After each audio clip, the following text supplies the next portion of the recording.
Que no saps el que és el programa indigne? El doctor Cárcamo Filibuster te ho explica en 3 pataes.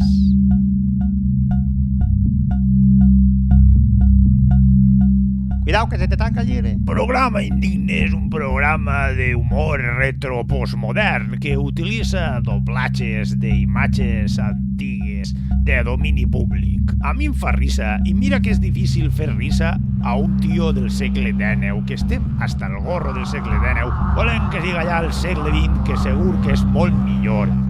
Uniste a Moatres, o programa indigne, o rei.